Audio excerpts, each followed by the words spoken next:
नमस्ते सत श्री अकाल केम छो अस्सलाम वालेकुम viewers this is Priya today we will start class 9 chapter 2 people as resource. एक बार मेरी क्लास में चंटू और बंटू दोनों आपस में लड़ रहे थे, तो मैंने उन दोनों को बुलाया और पूछा कि तुम दोनों तो बेस्ट फ्रेंड हो, तुम दोनों किस बात पे लड़ रहे हो। तो चंटू बोलता है, मैम देखो ये क्या बोल रहा है बंटू कि हमारे कंट्री की जो पॉपुलेशन है ना वो लायबिलिटी है, मतलब बर्डन है हमारे ऊपर, लेकिन ऐसा तो नहीं है। हमारी कंट्री की पॉपुलेशन तो एसेट है, बेनिफिशियल है हम लोगों के लिए।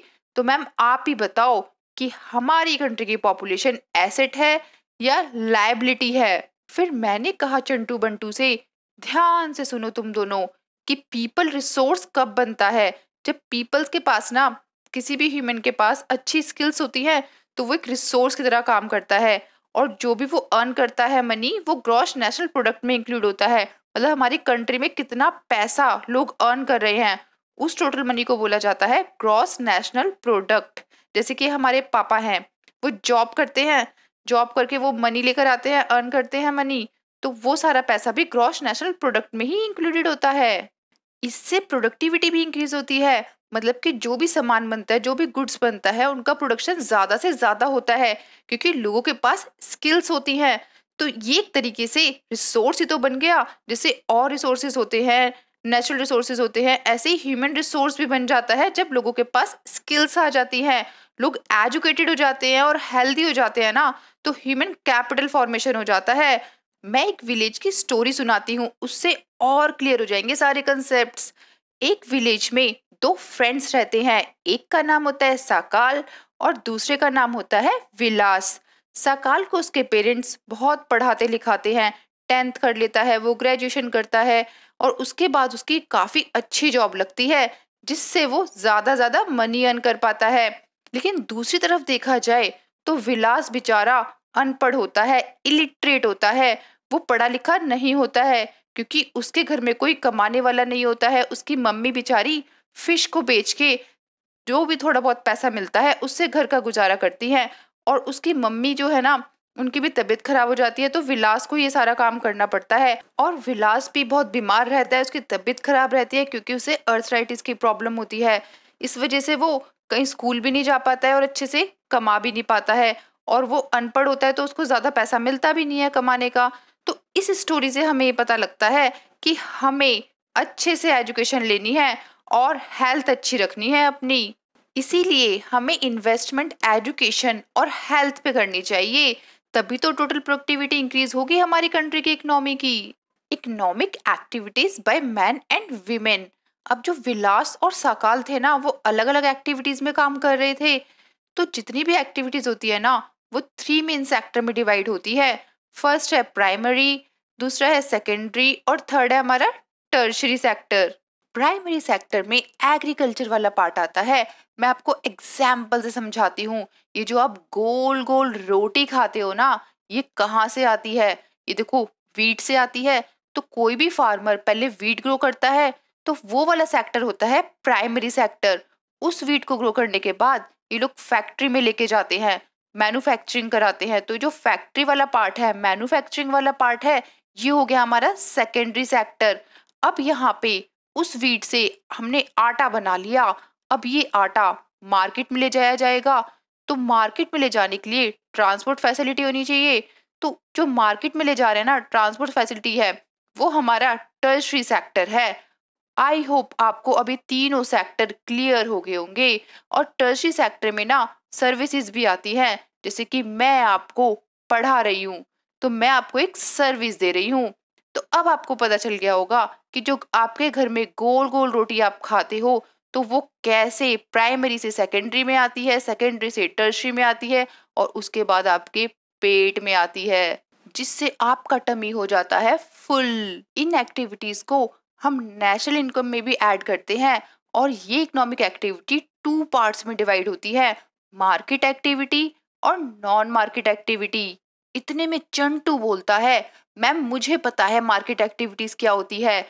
जब हमें प्रॉफिट गेन होता है किसी भी चीज को बेच के, तो वो होता है मार्केट एक्टिविटी। और नॉन मार्केट एक्टिविटी में ओनली सेल्फ कंजप्शन होता है। जैसे कि हमने वीट ग्रो किया तो हम अपने घर में ही खा पा रहे हैं, बस इतना ही ग्रो हो रहा है, हम उसको बाहर मार्केट में बेच ही नहीं पा रहे हैं।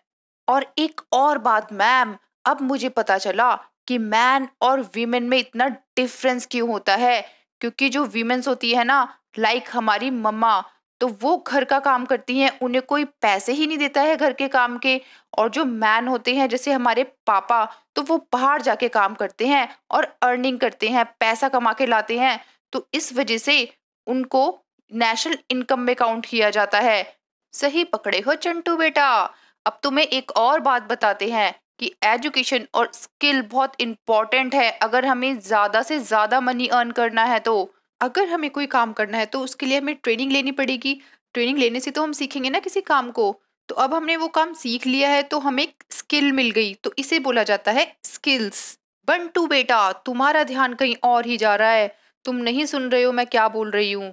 तो बंटू बोलता है, नो नो मैम, मैं सुन तो रहा हूँ, लेकिन मैं ये सोच रहा हूँ कि हमारी कंट्री की पॉपुलेशन की क्वालिटी कैसे अच्छी हो सकती है। ओह, ऐसा क्या? तो फिर तुम्हें अपनी कंट्री की पॉपुलेशन की एजुकेशन पे ध्यान देना पड़ेगा। गवर्नमेंट ने भी इसके लिए नवोदय विद्यालय बनाए हैं, हर एक डिस्ट्रिक्ट में स्कूल्स बनाए हैं, और सर्व शिक्षा अभियान भी चलाया है, जिसके हिसाब से 6 से लेकर 14 ईयर्स तक के बच्चों को एलिमेंट्री एजुकेशन मिलेगी। और एक और स्कीम है मिड डे मील स्कीम। इस स्कीम के अकॉर्डिंग छोटे छोटे बच्चों को स्कूल में ही खाना खाने को मिलेगा। ये गवर्नमेंट ने इसलिए किया है जिससे कि बच्चे स्कूल आ सके, क्योंकि जो पुअर बच्चे होते हैं, गरीब बच्चे होते हैं, वो स्कूल नहीं जाते हैं, तो खाने के लालच में वो बच्चे स्कूल आ सकेंगे, उनकी अटेंडेंस इंप्रूव हो सकेगी। ऐसे ही गवर्नमेंट ने 12th प्लान में पूरी प्रॉपर प्लानिंग की कि जो भी 18 से लेकर 23 ईयर के बच्चे हैं उनकी हमें अटेंडेंस इंक्रीज करवानी है। तो ग्रॉस एनरोलमेंट रेशियो भी हाई हुआ। एनरोलमेंट मतलब अटेंडेंस भी बढ़ी। जो बच्चे कॉलेज जाते थे उनकी। बहुत हुई अब एजुकेशन की बात। अब हम करेंगे हेल्थ की बात कि हेल्थ कैसे हमारी पॉपुलेशन की क्वालिटी को अच्छा कर सकती। अगर हमारी हेल्थ अच्छी होगी तो हमारे में ज्यादा से ज्यादा पोटेंशियल आएगा और हम फाइट कर सकते हैं किसी भी इलनेस से, किसी भी बीमारी से।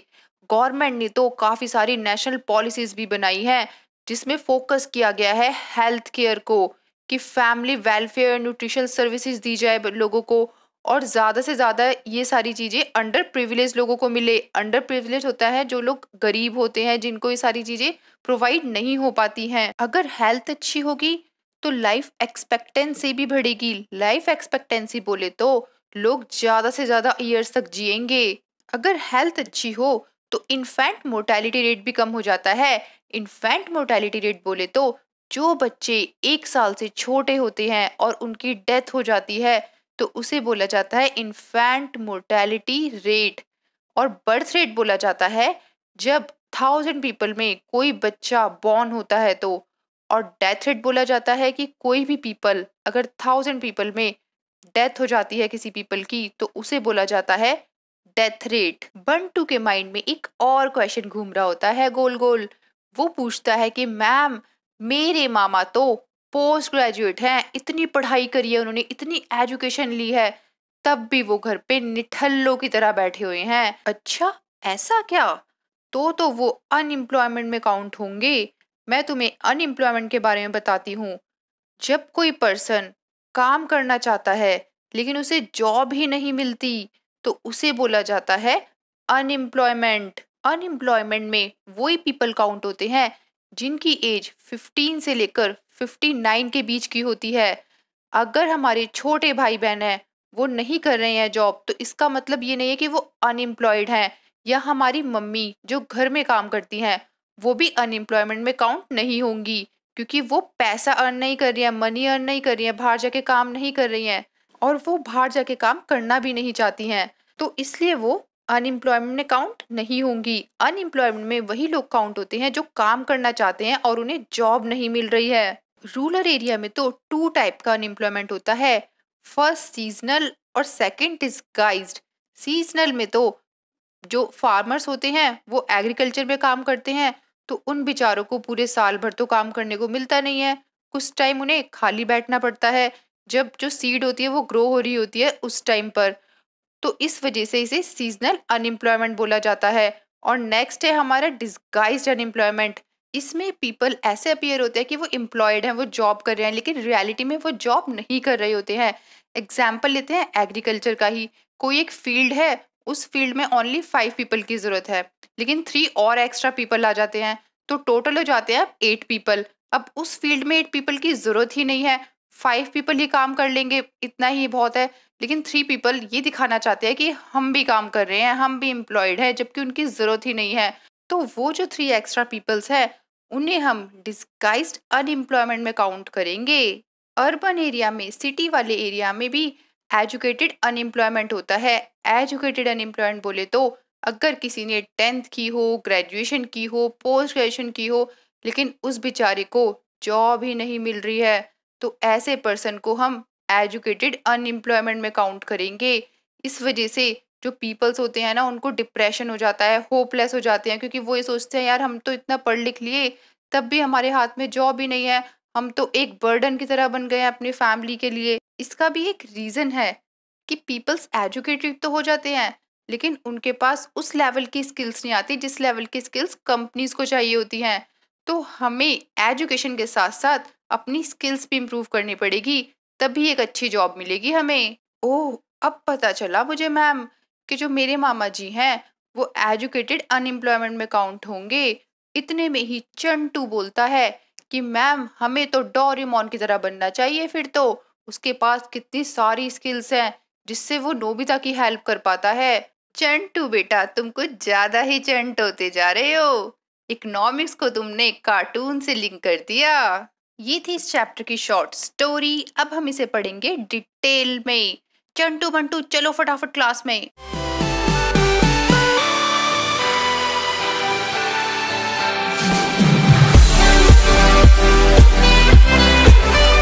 People as resource.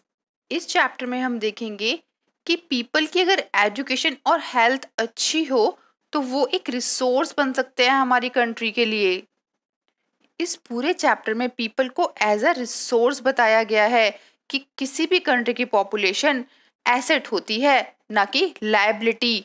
लायबिलिटी बोले तो बर्डन, बोझ, लेकिन ऐसा नहीं होता। पॉपुलेशन एक एसेट की तरह होती है, बेनिफिशियल होती है अगर इन्वेस्टमेंट अच्छे से की जाए पॉपुलेशन पे, तो जैसे कि एजुकेशन पे, ट्रेनिंग पे, मेडिकल केयर पे। जब किसी पीपल की एजुकेशन अच्छी होगी, उसकी हेल्थ अच्छी होगी, उसे प्रॉपर ट्रेनिंग दी जाएगी, तो वो एक ह्यूमन कैपिटल की तरह काम करेगा। ह्यूमन कैपिटल बोले तो पैसा मिलेगा। देखो, जैसे कि आप अच्छे से पढ़ लोगे तो आपको अच्छी सैलरी मिलेगी, अच्छी अर्निंग मिलेगी, अच्छी जॉब मिलेगी, तो आप क्या हो गए, एक तरीके से ह्यूमन कैपिटल ही तो हो गए। एक ह्यूमन कैपिटल प्रोवाइड करवा रहा है, कैपिटल मतलब पैसा प्रोवाइड करवा रहा है। क्यों? क्योंकि उसकी एजुकेशन अच्छी है, उसे प्रॉपर ट्रेनिंग मिली है किसी चीज़ की, और उसकी हेल्थ अच्छी है। तो ये सारी चीज़ें, स्किल और प्रोडक्टिव नॉलेज, ये तो ह्यूमन कैपिटल बनाती है। पीपल को रिसोर्स की तरह तब देखा जाता है जब वो अपनी कंट्री में काम करते हैं। वर्किंग पीपल को बोला जाता है कि ये एज अ रिसोर्स हैं, क्योंकि जो उनकी प्रोडक्टिव स्किल होती है, एबिलिटीज होती है, वो कंट्री के लिए कुछ करती है, लोगों की हेल्प करती है। और जो भी पैसा ये लोग कमाते हैं ना, वो एक तरीके से ग्रॉस नेशनल प्रोडक्ट होता है, कि मतलब पूरी पॉपुलेशन जितनी भी कंट्री में है, सब लोग कितना पैसा कमा रहे हैं, तो उसको टोटल करके जो भी पैसा होगा उसे हम बोलते हैं gross national product. People as resource को हम ह्यूमन रिसोर्स भी बोलते हैं। जैसे कि और रिसोर्सेज होते हैं, नेचुरल रिसोर्सेज होते हैं, तो इस तरीके से ह्यूमन रिसोर्स भी हो गया, क्योंकि जो भी काम है वो ह्यूमन कर रहा है, तो इसलिए ह्यूमन रिसोर्स हो गया। जब भी पॉपुलेशन की बात होती है तो हम हमेशा नेगेटिव साइड देखते हैं, पॉजिटिव साइड तो सोचते ही नहीं है। अगर अच्छे से एजुकेशन मिले, फूड मिले और हेल्थ की फैसिलिटीज अच्छे से हो जाए, तो यही पॉपुलेशन ह्यूमन कैपिटल फॉर्मेशन बना सकती है। ह्यूमन कैपिटल फॉर्मेशन मतलब होता है कि अच्छे से एजुकेशन और हेल्थ हो जाए पीपल की, तो वो काम कर सकते हैं, वो एक रिसोर्स बन सकते हैं हमारी कंट्री के लिए। चैप्टर 1 में हमने फिजिकल कैपिटल पढ़ा था, तो उसमें भी हेल्प हो जाएगी। अगर ह्यूमन कैपिटल अच्छा हुआ तो फिजिकल कैपिटल बोले तो टूल्स, मशीन, बिल्डिंग्स, तो इसमें तभी तो इम्प्रूवमेंट होगी जब ह्यूमंस को नॉलेज होगी, जब ह्यूमन कैपिटल अच्छा होगा। ह्यूमन कैपिटल उतना ही ज्यादा अच्छा होगा जितना हम उसमें इन्वेस्टमेंट करेंगे। अगर हम किसी पर्सन की एजुकेशन, ट्रेनिंग और मेडिकल केयर में इन्वेस्ट करेंगे तो उसका रिटर्न बहुत अच्छा आएगा। हायर इनकम अर्न कर पाएंगे पीपल्स। क्योंकि देखो, अगर हमारी हेल्थ अच्छी होगी तभी तो हम काम कर पाएंगे, तभी तो हम अच्छे से कुछ कर पाएंगे। तो इसलिए हेल्थ तो फर्स्ट प्रायोरिटी है, फिर एजुकेशन है, फिर ट्रेनिंग है। जितनी अच्छी ट्रेनिंग होगी, जितनी अच्छी एजुकेशन होगी, उतना ज़्यादा हाई इनकम होगी, हायर प्रोडक्टिविटी होगी। ज़्यादा एजुकेटेड लोग होंगे तो अच्छे से ट्रेनिंग ले पाएंगे। जैसे फिजिकल कैपिटल में जितना ज़्यादा मनी लगाते हैं उतना ही ज़्यादा प्रॉफिट होता है। मतलब कि जितनी ज़्यादा मशीन्स लगाएंगे, जितनी ज़्यादा बिल्डिंग्स बनाएंगे, तो उतना ही तो हमें प्रॉफिट अर्न होगा। इसी तरीके से जितना ज़्यादा इन्वेस्टमेंट हम ह्यूमंस पे करेंगे, पीपल्स पे करेंगे, तो उतना ही ज़्यादा हमें प्रॉफिट मिलेगा। इसीलिए तो बोलते हैं, अगर बढ़ेगा इंडिया तो ही तो बढ़ेगा इंडिया। फर्स्ट चैप्टर में हमने ग्रीन रेवोल्यूशन के बारे में पढ़ा था कि गवर्नमेंट ने एक ऐसा रेवोल्यूशन लॉन्च किया था जिससे HYV सीड्स आई थी, और उन सीड से छोटे से लैंड पे भी बहुत ज्यादा वेट ग्रो होता था। तो ये सब कुछ न्यू टेक्नोलॉजीज की वजह से हुआ है कि छोटे से लैंड पर इतना ज्यादा प्रोडक्शन हो रहा है। तो ऐसे ही एक IT रेवोल्यूशन भी था। अब IT रेवोल्यूशन में सॉफ्टवेयर बनाए गए थे जिससे कि ज्यादा से ज्यादा सामान बन सके। तो ह्यूमंस की वजह से, जब ह्यूमन को नॉलेज होगी, टेक्नोलॉजीज का पता होगा, तभी तो ज्यादा से ज्यादा सामान बना पाएंगे वो। तो अब आपको ग्रीन रेवोल्यूशन के साथ साथ IT रेवोल्यूशन के बारे में पता चल चुका है। Now we are move on next page. यहाँ पे हमें एग्जाम्पल देके बताया हुआ है कि ह्यूमन कैपिटल होता क्या है। जैसे कि यहाँ पे देखो, आप देख सकते हैं यहाँ पे डॉक्टर है, वो खुद उन्होंने एजुकेशन ली होगी, स्टडीज की होगी, उनकी हेल्थ अच्छी रही होगी, तभी तो वो लोगों की हेल्प कर रहे हैं। तो ये क्या बन गए हैं, एज अ ह्यूमन कैपिटल बन गए हैं। और यहाँ पर ये टीचर बच्चों को पढ़ा रहे हैं। तो ये क्यों पढ़ा पा रहे हैं? क्योंकि इन्होंने खुद एजुकेशन ली है, इन्होंने अच्छी अपनी हेल्थ रखी है, तभी तो ये स्टूडेंट्स को पढ़ा पा रहे हैं। तो ये क्या बन गया, एक ह्यूमन कैपिटल बन गए हैं। ऐसे ही यहाँ पर देखो, इन लोगों ने भी स्किल्स ले रखी है, सीखा है काम, तब जाके ये काम कर पा रहे हैं। जो एजुकेटेड और हेल्थियर पीपल होते हैं ना, वो हायर इनकम तो अर्न करते ही करते हैं, लेकिन वो सोसाइटी के लिए भी एडवांटेज है। क्योंकि अगर वो लोग एजुकेटेड है तो सोसाइटी में और लोग को भी एजुकेशन देने की कोशिश करेंगे कि और लोग भी पढ़े लिखे, उन लोगों की भी हेल्थ अच्छी हो। तो इस तरीके से सोसाइटी को भी तो बेनिफिट मिल रहा है ना। तो इसलिए बोला जाता है कि जितने भी एजुकेटेड लोग हैं, जो भी हेल्थियर पॉपुलेशन है, वो अगर ज्यादा से ज्यादा स्प्रेड होगी, ज्यादा से ज्यादा लोग एजुकेटेड होंगे, ज्यादा से ज्यादा लोग हेल्थियर होंगे, तो वो अपनी सोसाइटी को भी इम्प्रूव कर पाएंगे। इनफैक्ट ह्यूमन कैपिटल तो और रिसोर्सेज से ज्यादा सुपीरियर है। क्योंकि आप खुद सोचो, अगर लैंड और कैपिटल को यूज करने वाला ह्यूमन ही नहीं होगा तो क्या फायदा लैंड का, क्या फायदा उस मनी, उस कैपिटल का। तो ह्यूमन कैपिटल तो मोस्ट इम्पॉर्टेंट है। तब भी तो इतने डेकेड से इंडिया में यही सोचा जाता है कि इतनी लार्ज पॉपुलेशन लाइबिलिटी है, बोझ है, ना कि एसेट। लेकिन अगर देखा जाए तो ये लार्ज पॉपुलेशन है ना, ये बर्डन नहीं है इकोनॉमी पे। इसको हम एक प्रोडक्टिव एसेट बना सकते हैं अगर हम अच्छे से इन्वेस्टमेंट करें तो। फॉर एग्जाम्पल, जैसे कि एजुकेशन पे पैसा लगाया जाए, हेल्थ अच्छी रखी जाए, किसी भी पर्सन को अच्छे से ट्रेनिंग दी जाए इंडस्ट्री की, एग्रीकल्चर वर्कर्स को मॉडर्न टेक्नोलॉजीज के बारे में बताया जाए, तो हम लोग एक ह्यूमन कैपिटल बना सकते हैं। जो भी हमें पॉपुलेशन बर्डन लग रही है, वो एक एसेट बन जाएगी, वो हम लोग के लिए बेनिफिट बन जाएगी। अब हम पढ़ेंगे दो फ्रेंड्स की स्टोरीज, जिससे हमें पता चलेगा कि पीपल्स को कैसे मोर प्रोडक्टिव बनाया जा सकता है। दोनों फ्रेंड्स सेम ही विलेज में रहते हैं और इस विलेज का नाम होता है सीमापुर। तो पहले हम साकाल के बारे में पढ़ेंगे, उसके बाद हम विलास के बारे में पढ़ेंगे। ये दोनों ही फ्रेंड्स होते हैं। तो साकाल जो है ना, वो 12 ईयर ओल्ड बॉय है। और इसकी मम्मी का नाम है शीला, जो कि घर का काम करती हैं। और इसके जो फादर है ना, बूटा चौधरी, ये एग्रीकल्चर फील्ड में जाके काम करते हैं। तो सकाल अपनी मम्मी की भी हेल्प करवाता है घर के काम काज में, और अपने यंगर ब्रदर जीतू और सिस्टर सीतू को भी देखता है। सकाल के एक अंकल भी होते हैं जिनका नाम होता है श्याम। इन्होंने 10th पास की होती है, लेकिन तब भी ये घर में ऐसे ही खाली बैठे होते हैं क्योंकि इनके पास कोई जॉब ही नहीं होती है। अब जो सकाल के फादर और मदर है ना, बुट्टा और शीला, वो सोचते हैं कि सकाल को हमें पढ़ाना चाहिए। तो पास के स्कूल में वो स्कूल ज्वाइन करवा देते हैं। तो अब सकाल जो है ना 12th भी पास कर लेता है, तो फिर उसके फादर को लगता है इसे आगे पढ़ाना चाहिए। तो उसकी स्टडीज के लिए वो लोन लेते हैं और एक वोकेशनल कोर्स करवाते हैं कंप्यूटर में।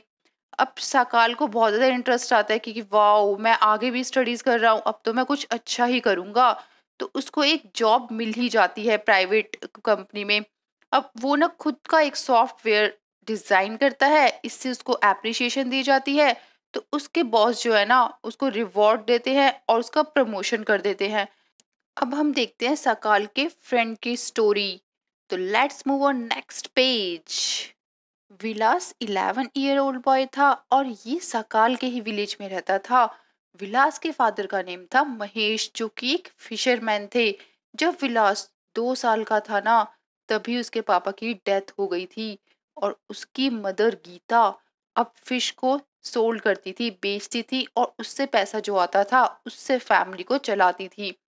तो जो फिश वो लेकर आती थी ना, वो भी लैंड ओनर का पॉन्ड था, मतलब कि जिसके रेंट पे रहती थी वो, उसी का ही पॉन्ड था। वहीं से फिश पकड़ती थी और मंडी में उसको सोल्ड करके आती थी। उससे उनको ओनली 150 रुपीज मिलता था। विलास की हेल्थ भी अच्छी नहीं रहती थी क्योंकि उसे अर्थराइटिस था, और उसकी मम्मी के पास इतना पैसा नहीं था कि वो उसको डॉक्टर के पास ले जा सके। वो स्कूल भी नहीं जाता था, उसको कोई इंटरेस्ट नहीं था स्टडीज में। वो अपनी मम्मी की हेल्प करवाता था कुकिंग में, और अपने यंगर ब्रदर की देखभाल करता था जिसका नाम था मोहन। एक बार उसकी मम्मी की तबीयत बहुत ज्यादा खराब हो गई थी। अब उसके घर में कोई भी नहीं था कमाने वाला। तो क्या हुआ कि विलास को ही फिश सेल करनी पड़ गई। तो वो अब फिश सेलिंग का काम करने लग गया। उससे उसको जो भी पैसा मिलता था उससे वो घर चलाने लग गया। हमने जो 2 स्टोरीज पढ़ी हैं, अभी केस स्टडीज देखी है, इसमें हमें ये पता चलता है कि सकाल जो है वो स्कूल जाता था, लेकिन विलास स्कूल नहीं जाता था। सकाल फिजिकली स्ट्रांग था और हेल्दी था, उसे कोई बीमारी नहीं थी। लेकिन विलास को बीमारी थी अर्थराइटिस की। वो एक पेशेंट था, लेकिन वो डॉक्टर के पास नहीं जा पाता था क्योंकि उसके पास इतना पैसा था नहीं। और सकाल ने तो कंप्यूटर प्रोग्रामिंग में डिग्री भी ली थी। सकाल को एक प्राइवेट जॉब भी मिल गई थी, लेकिन विलास को नहीं मिल पाई थी क्योंकि वो पढ़ा लिखा नहीं था। वो उसी काम को करता था जो उसकी मदर करती थी, फिश को सेल करना। तो इस वजह से उसको थोड़ी से ही पैसे मिलते थे, ज़्यादा इनकम थी नहीं। जितनी उसकी मम्मी कमाती थी उतना ही वो कमाता था। और सकाल के केस में देखें तो उसने काफ़ी सारी एजुकेशन ले ली थी, बहुत पढ़ाई करी थी। तो उसकी एजुकेशन की वजह से उसमें इम्प्रूवमेंट आई थी, उसमें काफ़ी अच्छी अच्छी क्वालिटीज़ आ गई थी। तो क्वालिटी ऑफ लेबर भी एजुकेशन पे ही डिपेंड करता है। जितनी ज़्यादा अच्छी एजुकेशन होगी, उतनी ज़्यादा हमारे काम करने की क्षमता, क्वालिटी अच्छी हो जाएगी लेबर की। तो ये सारी चीज़ें ना टोटल प्रोडक्टिविटी में इंक्रीमेंट करती हैं, इससे प्रोडक्टिविटी इंक्रीज होती है। और टोटल प्रोडक्टिविटी हमारे कंट्री की इकोनॉमी में काफ़ी अच्छे से ग्रोथ करती है। अगर ज़्यादा प्रोडक्टिविटी हो तो हम ज़्यादा मनी अर्न करेंगे, ज़्यादा अच्छे अच्छे टेक्नोलॉजीज लेकर आएंगे। तो इससे ग्रोथ होगी ना हमारी कंट्री की, और ग्रोथ होगी तो इकोनॉमी अच्छी होगी, ज़्यादा पैसा आएगा हमारी कंट्री में। अब जो एजुकेटेड पर्सन है, जो जॉब कर रहा है, उसे मनी भी मिल रहा है। अब जो मनी है, जो सैलरी है उसकी, वो अपने अकॉर्डिंग खर्च कर सकेगा, अपनी चॉइस से कहीं पे भी जहाँ पे भी उसे खर्च करना है वहाँ करेगा। लेकिन जो एक अनएजुकेटेड पर्सन है, जैसे कि विलास था, जिसके पास एजुकेशन भी नहीं थी और हेल्थ भी नहीं थी, तो वो अपनी लाइफ फिश को सेल करेगा और तब जाके अपनी लाइफ को अच्छे से बिता पाएगा, जैसे कि उसकी मम्मी करती थी। अगर हम ह्यूमन रिसोर्सेज पे इन्वेस्टमेंट करें, जैसे कि पीपल्स की एजुकेशन पे और हेल्थ मेडिकल केयर पे ध्यान दें, तो इससे हमें हाई रेट रिटर्न मिल सकता है। फ्यूचर में काफ़ी अच्छा बेनिफिट मिल सकता है, जैसे कि हमने सकाल का एग्जाम्पल देखा था। जैसे हम कोई लैंड लेते हैं तो वो हमें मनी से परचेज करना पड़ता है। तो ऐसे ही जैसे लैंड और कैपिटल होता है ना, ऐसे ही ह्यूमन रिसोर्सेज पे भी हमें इन्वेस्ट करना पड़ता है, तब जाके हमें हाई रेट रिटर्न मिलता है। जैसे कि अगर किसी चाइल्ड पे उसके पेरेंट्स इन्वेस्टमेंट करते हैं उसकी एजुकेशन पे, हेल्थ पे, जैसे कि आप अपना एग्जाम्पल ले लो, आपको आपके पेरेंट्स पढ़ाते हैं, एजुकेशन देते हैं, आपकी हेल्थ का ध्यान रखते हैं, क्योंकि उन्हें पता है कि अगर ऐसा करेंगे तो आगे बच्चों का फ्यूचर बनेगा, तो इसलिए वो इन सब चीज़ों पे इन्वेस्ट करते हैं, क्योंकि वो एजुकेटेड होते हैं। अब जो एजुकेटेड नहीं होते हैं ना, उन लोगों में दिक्कत आती है। वो लोग क्या करते हैं, अपने चिल्ड्रंस को पढ़ाते ही नहीं हैं और उनकी हेल्थ पे भी इतना ज़्यादा ध्यान नहीं देते हैं। तो इस वजह से ये एक डिसएडवांटेज हो जाता है उन बच्चों के लिए जिनके पेरेंट्स अनएजुकेटेड होते हैं। यहाँ पे जापान के बारे में बताया गया है कि जापान सबसे ज़्यादा इन्वेस्टमेंट ह्यूमन रिसोर्सेज पे करती है, जबकि उसके पास कोई नेचुरल रिसोर्सेज नहीं है।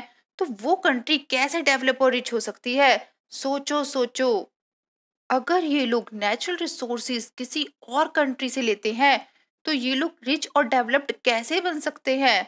तो यहाँ के लोग जो होते हैं ना, वो ह्यूमन रिसोर्स पे ज़्यादा बिलीव करते हैं। वो लोगों की एजुकेशन और हेल्थ पे ध्यान देते हैं। वो सोचते हैं कि अगर लोग एजुकेटेड होंगे तो न्यू न्यू टेक्नोलॉजीज लेकर आएंगे और एफिशिएंसी बढ़ाएंगे अपनी, क्योंकि उनका तेज दिमाग चलेगा। वो लैंड और कैपिटल को अच्छे से यूज करेंगे। तो इस वजह से वहाँ की कंट्री रिच और डेवलप्ड है, क्योंकि वहाँ पे लोगों पे ज़्यादा ध्यान दिया जाता है कि लोग एजुकेटेड और हेल्दी होने चाहिए। अब आते हैं हम नेक्स्ट टॉपिक पे, economic activities by men and women. Vilas और सकाल की तरह पीपल्स भी अलग अलग एक्टिविटीज में काम करते हैं। जैसे हमने देखा, विलास जो था वो मछलियां बेचता था, और जो सकाल था वो एक जॉब करता था प्राइवेट कंपनी में। तो ये सारी एक्टिविटीज है ना, तीन मेन सेक्टर में डिवाइड होती हैं। ये तीनों सेक्टर बहुत ज्यादा इंपॉर्टेंट है, एग्जाम में जरूर जरूर आएंगे। इस वजह से मैंने इसको हाईलाइट भी किया हुआ है। और जो भी मैंने हाईलाइट किया है ना इस चैप्टर में, वो सारा कुछ इंपॉर्टेंट है। तो अब आते हैं हम थ्री मेन सेक्टर में। फर्स्ट है हमारा प्राइमरी, दूसरा है हमारा सेकेंडरी, और थर्ड है हमारा टर्शरी। तो प्राइमरी सेक्टर में एग्रीकल्चर वाला काम होता है, फॉरेस्ट्री वाला, animal husbandry, fishing, poultry farming, mining, quarrying, ये सारा कुछ हमारा प्राइमरी सेक्टर में होता है। सेकेंडरी सेक्टर में हमारा मैन्युफैक्चरिंग वाला सारा काम होता है, और टर्शरी सेक्टर में trade, transport, communication, banking, education, health, tourism, services, insurance, ये सारा हमारा टर्शरी सेक्टर में आता है। मैं आपको एक एग्जाम्पल के थ्रू बताती हूँ। ये देखो यहाँ पर ये बताया गया है ना, तो ये जो फर्स्ट वाला पार्ट है, इसमें हमने वीट ग्रो किया। अब जो वीट ग्रो कर रहे हैं ना फार्मर, वो हो गया हमारा प्राइमरी सेक्टर। अब इस सारे वीट को हम एक फैक्ट्री में लेके जाएंगे और इसको बनाएंगे आटा, जिसकी हम खाते हैं गोल गोल रोटी। तो यहाँ पर इस फैक्ट्री में मैन्युफैक्चर होगा। तो ये जो मैन्युफैक्चरिंग सेक्टर होता है, ये होता है हमारा सेकेंडरी सेक्टर। और थर्ड, जब ये आटा बन जाएगा, पैकेट में पैक हो जाएगा, तो इसे अब हम करेंगे एक्सपोर्ट, मतलब ट्रांसपोर्ट करेंगे एक जगह से दूसरी जगह पे। तो ये हो गया हमारा टर्शरी सेक्टर। टर्शरी सेक्टर में सर्विसेज भी इंक्लूडेड होती है। जैसे कि मैं आपको पढ़ा रही हूँ, टीच कर रही हूँ, तो मैं आपको सर्विस दे रही हूँ, तो ये भी किस क्या हो जाएगा, हमारा टर्शरी सेक्टर में ही आएगा। या अगर आप बैंक जाते हैं, तो बैंक में जो भी पीपल्स बैठे होते हैं ना, जो आपकी हेल्प करते हैं, तो वो सारे क्या हो गए, वो आपको सर्विस दे रहे हैं, बैंक आपको सर्विस दे रही है, तो वो भी क्या हो गए, टर्शरी सेक्टर हो गए। तो इसमें सर्विसेज भी इंक्लूडेड होती है, और इसको हम इकोनॉमिक एक्टिविटीज भी बोलते हैं। और ये जितने भी टर्शरी सेक्टर होते हैं ना, तो इसमें जो पैसा आता है, इसमें से जो जो भी इनकम आती है, वो एक तरीके से नेशनल इनकम में हेल्प करती है। वो हमारी कंट्री की इकोनॉमी को बढ़ाती है, क्योंकि जब यहाँ पे ज्यादा पैसा आएगा, ज्यादा मनी आएगा, तो हमारी कंट्री में भी तो मनी बढ़ेगा। ये जो इकोनॉमिक एक्टिविटीज है, प्राइमरी, सेकेंडरी और टर्शरी, इसको टू पार्ट में डिवाइड किया गया है, मार्केट एक्टिविटीज और नॉन मार्केट एक्टिविटीज में। अब जो मार्केट एक्टिविटीज होती है ना, वो एक्टिविटीज होती हैं जिसको बेचने से हमें पैसा मिलता है, प्रॉफिट मिलता है। जैसे कि मैं आपको एग्जांपल देती हूँ वीट का या राइस का। मैंने अपने लैंड पे बहुत सारा वीट और राइस ग्रो किया, और उसको मैंने मार्केट में ले जाके सेल कर दिया। अब उससे मुझे मिला प्रॉफिट, तो ये मैं उससे प्रॉफिट कमा रही हूँ ना, तो ये मार्केट एक्टिविटी हो गई। इसमें सर्विसेज भी इंक्लूडेड होती हैं और गवर्नमेंट सर्विसेज भी इंक्लूडेड होती हैं। लेकिन नॉन मार्केट एक्टिविटीज में हम सेल्फ कंजप्शन के लिए ग्रो करते हैं, कुछ भी ग्रो करेंगे। तो जैसे मैंने वीट ग्रो किया, वो मैंने घर में ही खा लिया, मतलब अपनी फैमिली को ही हो पाया पूरा, बाहर में बेच ही नहीं पाई, सेल ही नहीं कर पाई। तो सेल्फ कंजप्शन के लिए जो वीट मैंने ग्रो किया वो नॉन मार्केट एक्टिविटीज में आएगा, जो हम खुद के लिए ग्रो करते हैं, जिसमें हमें कोई प्रॉफिट नहीं मिलता। अगर पास्ट में देखा जाए, हिस्ट्री में देखा जाए और कल्चर के अकॉर्डिंग देखा जाए हमारे, तो लेबर का डिवीजन होता है। जैसे कि विमेन और मैन को अलग तरीके से देखा जाता है। विमेन को हमेशा देखा जाता है कि वो डोमेस्टिक चोर्स मतलब घर में काम करती हैं, और जो मैन होते हैं वो बाहर जाके फील्ड में काम करते हैं।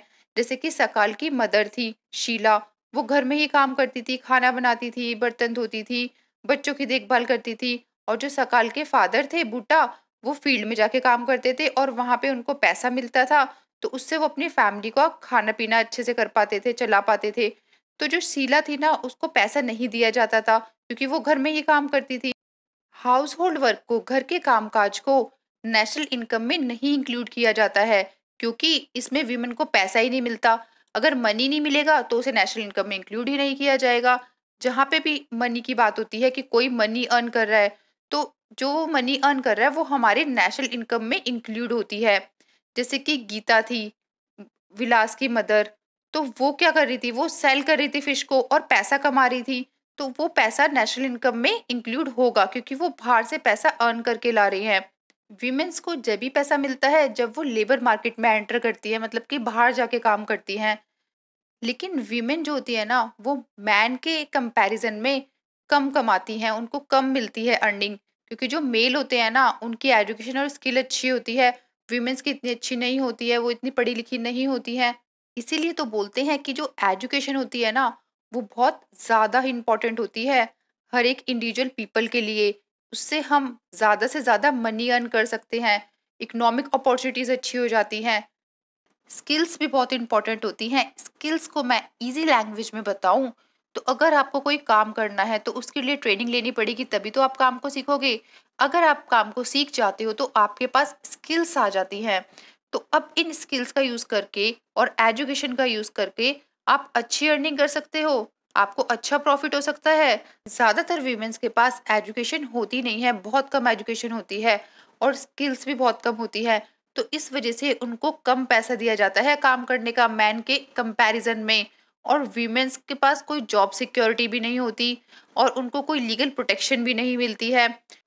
उनकी जॉब भी परमानेंट नहीं होती, इरेगुलर होती है, मतलब कभी भी निकाल सकते हैं उनको जॉब से। और लो इनकम भी मिलती है और यहाँ पे बेसिक फैसिलिटीज भी नहीं मिलती है वुमेन्स को, जैसे कि मैटरनिटी लीव हो गया, चाइल्ड केयर और अदर सोशल सिक्योरिटी सिस्टम्स। तो ये सब कुछ नहीं होता है। लेकिन अगर वीमेंस हाई एजुकेशन हो और स्किल्स अच्छी हो वीमेंस की, तो उन्हें अच्छा खासा पैसा मिलेगा, वो अच्छा खासा मनी अर्न कर पाएंगी और उनको काफ़ी सारी फैसिलिटीज़ भी मिलेगी। ज़्यादातर वीमेंस तो टीचिंग और मेडिसिन में ही होती हैं, कुछ वीमेंस एडमिनिस्ट्रेटिव सर्विसेज में भी होती हैं और भी काफ़ी सारी सर्विसेज जॉब करती हैं। एडमिनिस्ट्रेटिव होता है जो आईएएस ऑफिसर वाली जॉब होती है ना, वो तो उसमें भी कुछ वीमेंस जॉब करती हैं। और कुछ साइंटिस्ट भी होती हैं, कुछ टेक्नोलॉजीज में भी इंटरेस्ट दिखाती हैं। तो अलग अलग जॉब्स में भी वीमेंस अब काम कर रही हैं। तो आप अपनी सिस्टर से या फिर आप अपने क्लासमेट से पूछिए कि वो बड़े होकर क्या बनना चाहते हैं। अच्छा, आप मुझे भी तो बताइए कमेंट सेक्शन में कि आप क्या बनना चाहते हैं बड़े होके। Quality of population. अब पॉपुलेशन की क्वालिटी कैसे इम्प्रूव हो सकती है? देखो, एक तो लिटरेसी रेट से लोग एजुकेटेड होंगे और लोगों की हेल्थ अच्छी होगी, तो लोगों की लाइफ एक्सपेक्टेंसी मतलब कि लोग ज़्यादा जी पाएंगे, उनकी स्किल अच्छी हो जाएगी। इसी वजह से कंट्री की ग्रोथ भी काफ़ी अच्छी होगी। तो ये सब कुछ पॉपुलेशन की क्वालिटी पे डिपेंड करता है। इसी वजह से बोलते हैं कि लोगों को लिटरेट होना चाहिए। लिटरेट मतलब पढ़े लिखे होना चाहिए, एजुकेटेड होना चाहिए, उनकी हेल्थ अच्छी होनी चाहिए, तो वो एक एसेट की तरह काम करेंगे कंट्री के लिए। अब हम देखेंगे पॉपुलेशन की क्वालिटी एजुकेशन और हेल्थ से कैसे इम्प्रूव होती है। सबसे पहले हम देखते हैं एजुकेशन का। अब हमने सकाल का देखा था, वो काफ़ी एजुकेटेड था। उसके जो इनिशियल ईयर में उसने स्टडीज़ की थी, उसका फ्रूट, उसका फल उसे बाद के टाइम पे मिला। उसे एक अच्छी जॉब मिल गई, अच्छी सैलरी मिल गई। हमने देखा एजुकेशन की वजह से सकल की जो ग्रोथ थी वो काफ़ी अच्छी हो गई, उसमें काफ़ी चेंजेस आए और उसने काफ़ी चीज़ें डेवलप भी की। और ऐसा ही नहीं कि उसने खुद में ही इम्प्रूवमेंट की, खुद में उसके चेंजेस आए काफ़ी अच्छे अच्छे, उसने सोसाइटी के लिए भी काफ़ी अच्छा किया। तो एजुकेशन जो होती है ना, वो सोसाइटी के लिए भी अच्छा करती है। सकाल ने एक सॉफ्टवेयर डिज़ाइन किया था, उससे सोसाइटी को ही तो बेनिफिट होगा और लोग उसे देख के अपने बच्चों को पढ़ाएंगे भी। तो इस वजह से सोसाइटी में भी काफ़ी सारी इम्प्रूवमेंट हुई है, नेशनल इनकम में भी काफ़ी हेल्प मिली है, कल्चर रिचनेस भी हुआ है। तो ये सारी चीज़ें इंक्रीज होती चली गई हैं। गवर्नेंस भी इंक्रीज हुआ है, मतलब कि जो गवर्नमेंट का काम करने का तरीका होता है वो भी एजुकेशन से इम्प्रूव होता है। गवर्नमेंट ने एलिमेंट्री एजुकेशन पे भी काम किया है, जिसकी वजह से जो गर्ल्स होती हैं ना, उनको भी अब पढ़ने का काफ़ी अच्छी अपॉर्चुनिटी मिलती है। जैसे कि काफ़ी सारे स्कूल्स बनाए गए हैं, जैसे नवोदय विद्यालय हर एक डिस्ट्रिक्ट में, और वोकेशनल स्ट्रीम्स भी होती हैं हाई स्कूल में। इस वजह से जो स्टूडेंट्स होते हैं उनके नॉलेज और स्किल भी इम्प्रूव होती है और इंक्रीज होती है। तो एजुकेशन में ना काफ़ी ज़्यादा पैसा भी लगाती है गवर्नमेंट, जैसे कि 151 करोड़ रुपीस लगाया था फर्स्ट 5 ईयर प्लान में। फर्स्ट 5 ईयर प्लान होता है जो कि सबसे पहले प्लान किया था गवर्नमेंट ने। ये हर 5 ईयर बाद काफ़ी सारी प्लानिंग चलती रहती है। तो ऐसे करते करते जब 11th प्लान आया ना, तो उसमें तो बहुत ही ज़्यादा पैसा लगाया गया एजुकेशन पे। यहाँ पे लिखा भी हुआ है 3766.90 करोड़। हमारी कंट्री का जो जीडीपी है, जीडीपी बोले तो ग्रॉस डोमेस्टिक प्रोडक्ट, मतलब पूरे साल में हमारी कंट्री ने कितना पैसा कमाया, तो उस पैसे का 0.64% एजुकेशन में लगाया गया था 1951 और 52 में, और 2015 और 16 में ओनली 3%। और ये 3% अभी तक लटका ही हुआ है, ना आगे हुआ ना पीछे हुआ। तो यहाँ पे बताया गया है कि जो हमारा बजट होता है ना, जो इंडिया का बजट, हमारी कंट्री का बजट लाया जाता है एवरी ईयर, तो उसमें बोला गया कि एजुकेशन पे थोड़ा और खर्च करना चाहिए हमें। अब आप बोलेंगे कि बजट होता क्या है। देखो, हमारी कंट्री में पूरे साल में जो भी पैसा आता है उसको गवर्नमेंट देखती है और फिर एक पूरा सिस्टम बनाती है कि हाँ, कहाँ पे कितना कितना पैसा हमें इन्वेस्ट करना है। तो इस सब को बोला जाता है बजट। जैसे कि घर में मम्मी पूरे महीने का, पूरे मंथ का एक लिस्ट बनाती है ना कि इतना पैसा यहाँ यहाँ पे हमें खर्च करना है। तो इसी तरीके से हमारी कंट्री में जो गवर्नमेंट होती है वो भी प्रॉपर एक लिस्ट बनाती है कि कहाँ कहाँ पे कितना कितना पैसा खर्च करना है। तो इसे बोला जाता है बजट। और इस बजट में एजुकेशन पे काफी कम पैसा रखा गया है। 2017-18 में तो ओनली 2.7% था। हमारी कंट्री की लिटरेसी रेट, मतलब एजुकेटेड लोग कितने हैं, वो इंक्रीज हुए हैं। पहले थे 18% 1951 में, और अब 2010-11 में 74% है, और अब तो बहुत ज़्यादा ही हो गए होंगे। लिटरेसी राइट नहीं है लोगों का, ये तो नीड है, ये तो ज़रूरत है सिटीजन्स की। ये तो हर किसी को होना चाहिए, एजुकेशन का अधिकार तो हर किसी का होना चाहिए। फिर भी देखा जाए तो पॉपुलेशन में डिफरेंट डिफरेंट सेक्शन में काफी डिफरेंसेस नोटिस किया जाता है। जैसे कि जो मेल्स होते हैं ना, वो 16.6% हायर लिटरेट होते हैं, मतलब कि ज्यादा पढ़े लिखे होते हैं फीमेल के कंपैरिजन में। और अगर अर्बन एरिया में देखा जाए तो 16.1% लोग ज्यादा पढ़े लिखे होते हैं रूरल एरिया के कंपैरिजन में। गांव में इतने लोग पढ़े लिखे नहीं होते। तो 2011 में ना देखा गया था कि केरला में तो 94% पीपल्स पढ़े लिखे हैं, लेकिन बिहार में ओनली 62% पीपल्स एजुकेटेड हैं। और काफी सारे प्राइमरी स्कूल्स भी बनाए गए हैं, 8.41 लाख स्कूल्स बनाए गए हैं 2015 और 16 में। लेकिन इतने सारे स्कूल्स के बनाने का फायदा ही क्या, जब यहाँ पे पुअर क्वालिटी हो स्कूलिंग की। पुअर क्वालिटी की वजह से बच्चे स्कूल नहीं जाते, ड्रॉप आउट कर देते हैं। और सर्व शिक्षा अभियान भी चला है, जिससे कि एलिमेंट्री एजुकेशन मिल सके सभी बच्चों को जो कि 6 से लेकर 14 इयर्स की एज तक के हैं। तो इस डेफिनेशन को लर्न कर लेना। सेंट्रल गवर्नमेंट ने स्टेट गवर्नमेंट के साथ मिलके और लोकल गवर्नमेंट के साथ मिलके एलिमेंट्री एजुकेशन को इम्प्रूव करने की कोशिश की कि अच्छे से स्कूलिंग कर सके बच्चे, और ब्रिज कोर्सेज भी चलाए काफ़ी, जिससे कि बच्चे स्कूल दोबारा से ज्वाइन कर पाए अच्छे से। और एक मिड डे मील स्कीम भी स्टार्ट कर दी। मिड डे मील स्कीम होता है कि बच्चों को स्कूल में ही खाना देना, तो इस वजह से बच्चे खाने के लालच में स्कूल आ सके और अच्छे से पढ़ सके, उन्हें न्यूट्रिशन भी मिले, उनकी हेल्थ भी अच्छी हो और एजुकेशन भी मिले।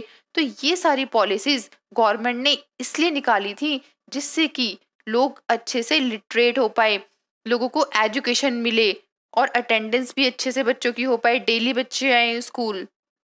गवर्नमेंट के काफ़ी सारे प्लान्स होते हैं, जैसे मैंने आपको फर्स्ट प्लान बताया था, 11th प्लान बताया था, तो ऐसे ही 12th प्लान था। इसमें गवर्नमेंट ने फोकस किया कि बच्चों की अटेंडेंस पे फोकस दिया जाए, ज़्यादा से ज़्यादा बच्चे अटेंड करें क्लासेस।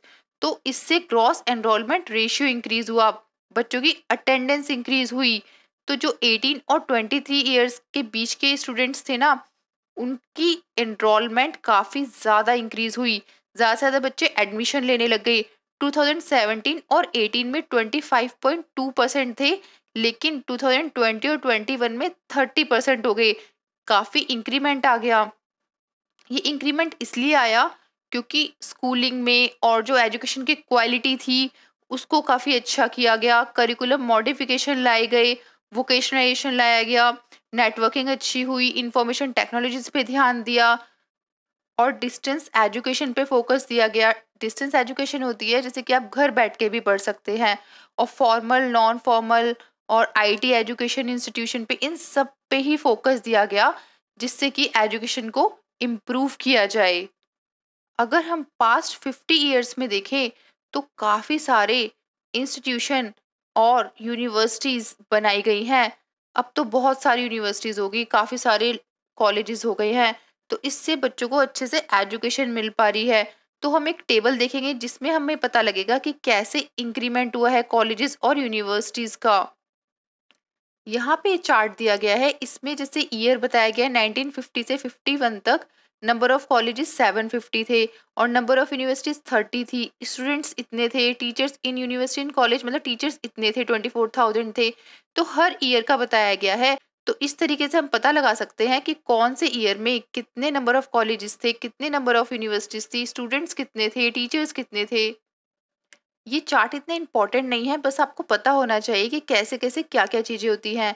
ऐसे ही एक और चार्ट था यहाँ पर, ये लिटरेसी रेट का, कि जो मेल हैं वो रेड कलर में है और जो फीमेल है वो ग्रीन में है और जो टोटल नंबर ऑफ पर्सन है वो ब्लू में है।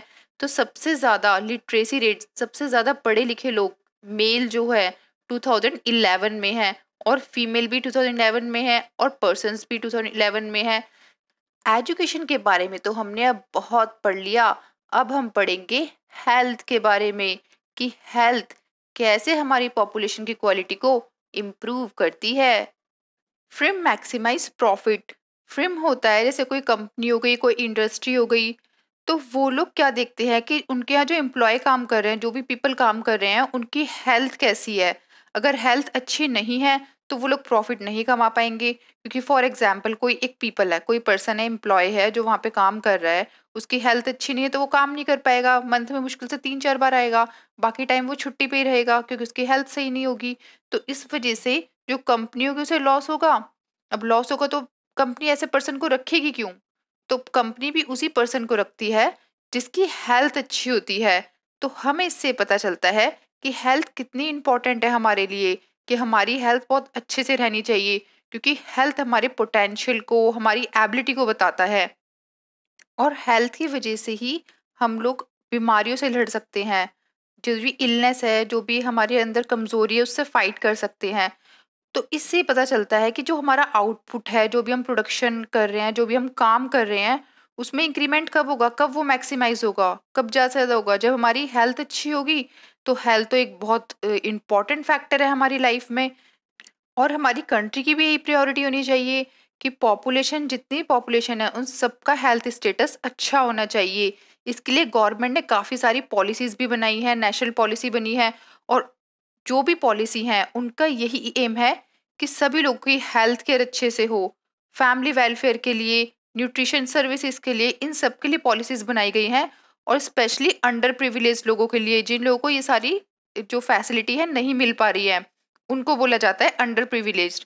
तो उन लोगों के लिए भी ये पॉलिसी बनाई गई है स्पेशली, जिससे कि वो लोग भी बेनिफिट उठा सके। Over the last 5 decades, 1 decade में 10 ईयर्स होते हैं, तो 5 डेकेड्स में 50 ईयर हो जाएंगे। तो 50 ईयर से हमारे इंडिया में हेल्थ इंफ्रास्ट्रक्चर पे काफ़ी ध्यान दिया जा रहा है, चाहे वो प्राइमरी सेक्टर हो, चाहे सेकेंडरी या टर्शरी या फिर कोई प्राइवेट सेक्टर हो, सभी में ही डेवलपमेंट हो रही है हेल्थ को लेके। हेल्थ अच्छी होने की वजह से लाइफ एक्सपेक्टेंसी भी अच्छी हुई है। लाइफ एक्सपेक्टेंसी बोले तो कि लोग ज़्यादा ज़्यादा ईयर तक अच्छे से जी पा रहे हैं। और इन्फेंट मोर्टेलिटी रेट होता है, जो भी छोटा बेबी 1 ईयर से छोटा हो उसकी डेथ हो जाती है, तो उसे बोला जाता है इन्फेंट मोर्टेलिटी रेट। तो इसमें भी इम्प्रूवमेंट आई है। 1951 में 147 थे, लेकिन 2016 में ओनली 34% रह गए, मतलब बहुत ही कम रह गए। क्यों? क्योंकि अब लोग जो है हेल्थ पे ध्यान दे रहे हैं ज़्यादा। ऐसे ही जो बर्थ रेट है और डेथ रेट है उसमें भी ड्रॉप हुआ है। बर्थ रेट होता है जो भी बेबी बॉर्न हो रहे हैं, ठीक है, और उनकी डेथ नहीं हो रही है, तो वो हो जाता है बर्थ रेट। और जो डेथ रेट होता है कि कितने नंबर ऑफ पीपल की डेथ हो रही है 1000 पीपल में, तो उसे बोला जाता है डेथ रेट। इसकी डेफिनेशन मैं अभी बताऊंगी लास्ट में। तो इन सब में भी इम्प्रूवमेंट आ रही है क्योंकि हेल्थ अच्छी हो रही है, अब लोग हेल्थ पे ध्यान दे रहे हैं। चाइल्ड केयर हो रही है, मतलब बच्चों पे ध्यान दिया जा रहा है, बच्चों की हेल्थ पे ध्यान दिया जा रहा है। और जो इन्फेंट मोर्टेलिटी रेट है वो भी रिड्यूस हो रही है, मतलब कम बच्चों की डेथ हो रही है जो 1 ईयर से छोटे हैं। क्यों? क्योंकि चिल्ड्रंस पे ध्यान दिया जा रहा है कि उनको कोई इन्फेक्शन ना हो, उनके न्यूट्रिशन को उन्हें न्यूट्रिशन प्रॉपर मिले, और जो मदर और चाइल्ड है दोनों का ही अच्छे से ध्यान रखा जाए उनकी हेल्थ का। अब मैं इसकी आपको डेफिनेशन भी बता देती हूँ, इंपॉर्टेंट है, ये आ सकती है एग्जाम में। देखो यहाँ पर लिखी हुई है लास्ट में ये इन्फेंट मोर्टेलिटी रेट। तो ये हमें पता ही है कि जो भी बेबी 1 ईयर से छोटा होता है और उसकी डेथ हो जाती है, तो उसे बोला जाता है इन्फेंट मोर्टेलिटी रेट। और बर्थ रेट, जो भी बेबी बॉर्न हो रहे हैं 1000 पीपल में, तो उसे बोला जाता है बर्थ रेट। और डेथ रेट होता है जो भी पीपल की डेथ हो रही है 1000 पीपल्स में, तो उसे बोला जाता है डेथ रेट। यहाँ पे नेक्स्ट पेज में बताया भी गया कि हेल्थ इंफ्रास्ट्रक्चर कैसा है हमारे इंडिया का, कि 2013 में डिस्पेंसरीज कितनी थी और बेड्स कितने थे गवर्नमेंट के और हॉस्पिटल्स में, और जो डॉक्टर्स थे वो कितने हैं, नर्सिंग कितनी है। तो ये सारा डाटा हमें बताया हुआ है, बस हमें नॉलेज होनी चाहिए, एग्जाम में नहीं पूछा जाता है। अभी भी ना काफ़ी सारी प्लेसेस पे बेसिक फैसिलिटीज़ नहीं है हेल्थ की। ओनली 381 मेडिकल कॉलेज है हमारी कंट्री में, और 301 डेंटल कॉलेजेस, और 4 स्टेट हमारी कंट्री में, जैसे आंध्र प्रदेश, कर्नाटका, महाराष्ट्र और तमिलनाडु। यहाँ पर ही सबसे ज़्यादा कॉलेजेस है medical college. Now we will discuss next topic, unemployment. Unemployment मतलब होता है बेरोजगारी। यहाँ पे देखो डेफिनेशन भी मैंने हाईलाइट की हुई है अनएम्प्लॉयमेंट की, जो कि इम्पोर्टेंट है। इसमें बताया गया है कि कोई भी पर्सन जो जॉब करना चाहता है लेकिन उसे जॉब ही नहीं मिल रही है, तो ये क्या हो गया? ये बेरोजगारी हो गई, ये अनएम्प्लॉयमेंट हो गई। तो यहाँ पे बताया गया है कि जैसे सकाल की मदर थी शीला, वो घर का काम करती थी, और जो उसके ब्रदर सिस्टर थे जीतू और सीतू, वो अपने घर में खेलते थे, खेलते कूदते थे। तो क्या ये सब लोग अनएम्प्लॉयमेंट में काउंट होंगे? तो इसका रीजन है नहीं। क्यों? क्योंकि अनएम्प्लॉयमेंट में 15 से लेकर 59 ईयर के लोगों को लिया जाता है, काउंट किया जाता है। तो 15 ईयर से तो छोटे थे जीतू और सीतू, तो वो तो काउंट होंगे ही नहीं अनएम्प्लॉयमेंट में। और जो उसकी मदर थी वो घर का काम करती थी, उन्हें उस चीज का पैसा नहीं मिलता था, अगर वो बाहर जाके काम करती तो वो अनएम्प्लॉयमेंट में काउंट होती। ऐसे ही अगर उसके ग्रैंड पेरेंट्स भी होते सकाल के, तो वो भी अनएम्प्लॉयमेंट में काउंट नहीं होते, क्योंकि वो 59 ईयर्स से ज़्यादा के होते। 15 ईयर से 59 ईयर्स के बीच के जितने भी पीपल्स होते हैं ना, उन्हें हम काउंट करते हैं अनएम्प्लॉयमेंट में। अगर उनको जॉब नहीं मिल रही है, अगर वो काम करना चाहते हैं और उन्हें जॉब नहीं मिल रही है, तो वो अनएम्प्लॉयमेंट में काउंट होंगे। इंडिया में अनएम्प्लॉयमेंट रूरल और अर्बन एरिया में होता है। रूरल बोले तो विलेज वाला एरिया, तो वहाँ पे जो अनएम्प्लॉयमेंट होती है वो 2 टाइप की होती है, एक सीज़नल और दूसरी डिसगाइज्ड। और अगर अर्बन एरिया में देखें, सिटी वाले एरिया में देखें, तो यहाँ पर एजुकेटेड अनएम्प्लॉयमेंट होता है। ये सारी डेफिनेशन बहुत इंपॉर्टेंट है, इसको अच्छे से लर्न कर लेना, इस वजह से मैंने इसको हाईलाइट किया हुआ है। अब फर्स्ट है हमारा सीजनल अनएम्प्लॉयमेंट। अब विलेज में जो सीजनल अनएम्प्लॉयमेंट होता है ना, उसमें देखो क्या होता है कि पूरे साल भर लोगों को काम करने को नहीं मिलता है। वो लोग कुछ महीने बैठे रहते हैं खाली, और कुछ महीने उनको काम करने को मिलता है।